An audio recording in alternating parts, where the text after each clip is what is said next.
नमस्कार, स्वागत है एक बार फिर से चुनावी समर में। हम लेकर आए हैं आपके लिए बीएसपी फैमिली के कुछ और अपडेट्स।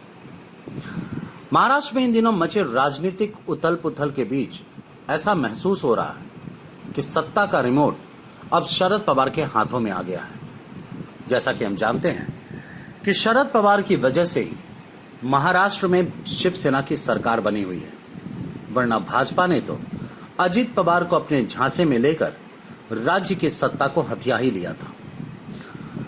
वैसे राज्य सरकार इस वक्त भी संकट में है, इसलिए शरद पवार ने एक बार फिर आगे बढ़कर मोर्चा संभाल लिया है। दरअसल राजनीतिक गलियारों में यह चर्चा आम है कि महाराष्ट्र में सत्ता का रिमोट कंट्रोल एनसीपी के पास चला गया है और अब राज्य की राजनीति में पवार का पावर युग शुरू हो गया है। वैसे भी शरद पवार ने राज्य में असंभव को संभव करने के लिए अपने सभी कौशल और अनुभव का इस्तेमाल किया और शिवसेना, एनसीपी और कांग्रेस को महाराष्ट्र में सत्ता मिला है। इसलिए मुख्यमंत्री उद्धव ठाकरे कई बार खुले तौर पर कह चुके हैं कि शरद पवार उनके मार्गदर्शक हैं।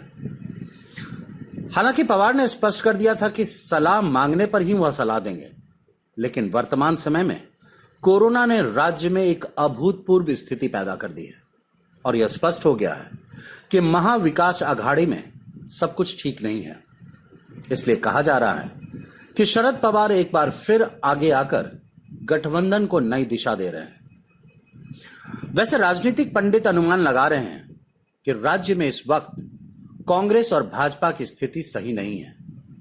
ऐसे में पवार इसका राजनीतिक लाभ उठाकर राज्य में एनसीपी की छवि को निखारने का प्रयास कर रहे हैं। जैसा कि हम जानते हैं कि महाराष्ट्र में महाविकास अघाड़ी के सत्ता में आने से ठीक पहले बगावत पर उतरे उप मुख्यमंत्री अजित पवार ने देवेंद्र फडणवीस के साथ मिलकर महाराष्ट्र में रातों रात राजनीतिक भूकंप ला दिया था, लेकिन शरद पवार ने इसे बहुत कुशलता से संभाला और विद्रोह को कुचलते हुए अजित पवार को वापस घर ले आए थे।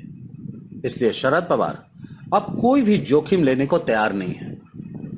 इस तरह शरद पवार एक बार फिर महाराष्ट्र की राजनीति का चमकता हुआ सितारा बनते हुए नजर आ रहे हैं। वैसे भी शरद पवार एक तीर से कई शिकार करने के लिए जाने जाते हैं, इसलिए इस बार पवार बड़ी ही चतुराई से भाजपा और कांग्रेस दोनों को मात देने की तैयारी कर रहे हैं।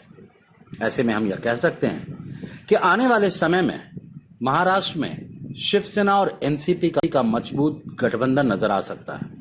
वहीं भाजपा और कांग्रेस दोनों फर्श पर नजर आ सकते हैं। हमारे साथ बने रहने के लिए आपका धन्यवाद। आप हमारे प्रोग्राम्स को today's.com पर भी देख सकते हैं और आप हमें टुडेज टीवी पर ट्वीट भी कर सकते हैं। Thank you.